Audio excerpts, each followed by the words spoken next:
በእናት አባቴ ቤት እያለሁ እኔ እንደተወለድኩኝ 1 ዓመት ተኩል አካባቢ እስከሚሆነኝ ድረስ ከእናት አባቴ የነበረኝ ህይወት እጅግ በጣም አስደሳች ህይወት፣ አስደሳች ኑሮ ነበር።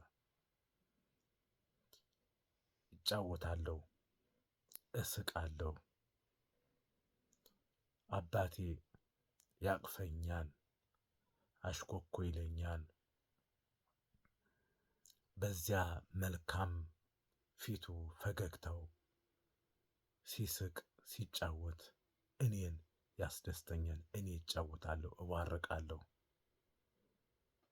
አባቴ ልብስ ይገዛልኛል። እማያደርግልኝ ነገር የለም። የአባቴ ጨዋታ፣ የአባቴ ፈገግታ፣ ደስታ ሲሰለቸኝ ደግሞ ወደ እናቴ እሄዳለሁ። እናቴ ደግሞ ደግ ናት፣ ሩህሩህ ናት። መቼስ የእናት ክፉ የለም፣ የእናት ጨካኝ የለም። በጀርባዋ ታዝለኛለች። የተለመደው ጡቷን አውጥታ ታጠባኛለች። ምንም እንኳን በደንብ መመገብ ባልችልም ልመገብ ወይም ልበላ የሚገባኝን ነገር በሙሉ ታቀርብልኝ ነበረ። ይህን የምትነግረኝ ታላቅ እህቴ፣ አሁን በህይወት ያለች ታላቅ እህቴ ናት። ታላቅ እህቴ አገኘሁ አበጀ ትባላለች። በክርስትና ስሟ ወለተ ሐዋርያት። እሷ በጣም ብዙ ፈተና፣ ብዙ ውጣ ውረድ ያየች ታላቅ ሐዋርያ፣ ታላቅ እህቴ ናት። ይህን ስትነግረኝ እኔ በጣም በመገረም በማዘንም በመደሰትም አዳመጥኳት።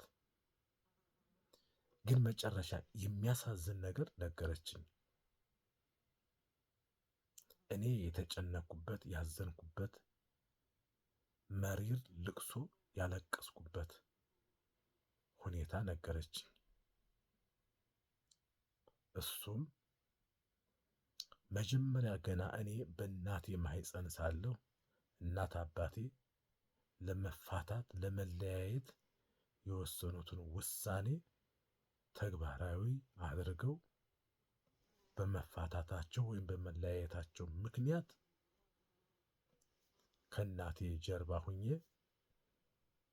ከአባቴ ተለይቼ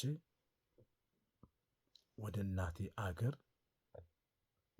እናቴን ተከትዬ ሲሄድ ከአባቴ ጋር ስለያይ ወላጅ አባቴ መርጌታ አበጄ እኔ ከሱ ስለይ ያለቀሰው ልቅሶ ያዘነው ሐዘን በጣም ከባድ፣ ያ መልከ መልካም ፈረንጅ የሚመስል ሰው ፊቱ እንዴት እንደጠቆረ፣ እንዴት አድርጎ እንዳዘነ አይኑን ከአይኔ ተክሎ እኔም እሱን እያየሁ በሕፃንነቴ እንዳለቀስኩ እሱም እኔን ልጁን እያየ እንዴት እንዳለቀሰና እንዳዘነ ትልቅ እህቴ ነገረችኝ። ታሪኩን ማለት ነው። አሁን ላይ ቆም ብዬ ሳስበው የእናት አባት መለያየት ወይም መፋታት ለልጆች ጥሎት የሚያልፈው ጥቁር ጠባሳ ከባድ መሆኑን፣ እጅግ በጣም ከባድ መሆኑን ከዚያ በኋላ እኔ ከአባቴ ተለይቼ ወደማላውቀው አገር ተሰድጄ ሄድኩ። እኔ ስደት ነው የምለው። እኔ የተወለድኩት ድፍቋ ሚካኤል፣ ተወልጄ በ40 ቀኔ ክርስትና የተነሳሁት ድፍቋ ሚካኤል እና ከድፍቋ ሚካኤል ወደ እናቴ አገር ወደ ዋላዚ ማርያም ሲሄድ ለኔ ትልቅ ስደት፣ ሁለት አይነት ሐዘን። አንደኛ ምንም እንኳን የእናቴ ትውልድ አገሯ አካባቢዋ ቢሆንም ለኔ ደግሞ ስደት ነው። አንዱ ይሄ ነው፣ ወደማላውቀው አገር በመሄዴ።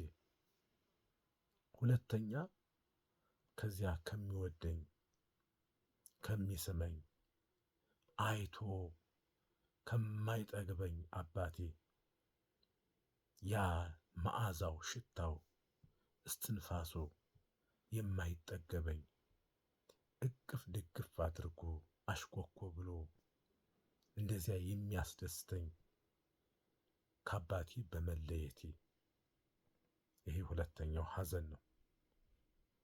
እኔ በዚያን ሰዓት እባባ እማማ ማለት እንኳን በውል አልችልም። ነገር ግን አውቃለሁ፣ በህሊናዬ አውቃለሁ ከአባቴ እንደተለየሁ፣ አባቴ ከኔ እንደተለየ እና ከሄድኩም በኋላ ወንድሞቼ እንደነገሩኝ፣ እናቴ እኔን ባትነግረኝም ወንድሞቼ ግን እንደነገሩኝ ለአንድ ወር ያክል እንቅልፍ አልተኛ፣ እረፍት የለኝ፣ ማልቀስ ሆነ ስራዬ። ለምን? ከምወደው አባቴ ተለይቻለሁና። አሁን ላይ ሳስበው ሕፃናት ከወላጆቻቸው ሲለዩ፣ ከአባታቸው ሲለዩ፣ ከእናታቸው ሲለዩ ወይ አባታቸውን ወይ እናታቸውን እያሰቡ እንደሚያለቅሱ፣ ሕፃናት አባት የሌለው ሕፃን ልጅ፣ እናት የሌለችው ሕፃን ወይም ልጅ ያለማቋረጥ ዝም ብሎ የሚያለቅስ ከሆነ ይህ ሕፃን ወይ አባቱን ወይ እናቱን እያስታወሰ ነው ማለት ነው። እንግዲህ ከኔ ታሪክ ይህን መረዳት ይቻላል። ከኔ የህይወት ታሪክ ይህን በሚገባ መረዳት ይቻላል። ስለዚህ ወላጆች ለልጆቻችሁ ስትሉ ባትለያዩ ወይም ባትፋቱ። በዚህ ሁኔታ ልክ 2 ዓመት ከምናምን ሲሆነኝ ያ የሚጓጓልኝ ያ የምናፍቀው ለአንድ ወር ሙሉ እያሰብኩት ያለቀስኩለት አባቴ እኔን ለማየት ወይም ለመውሰድ መጣ።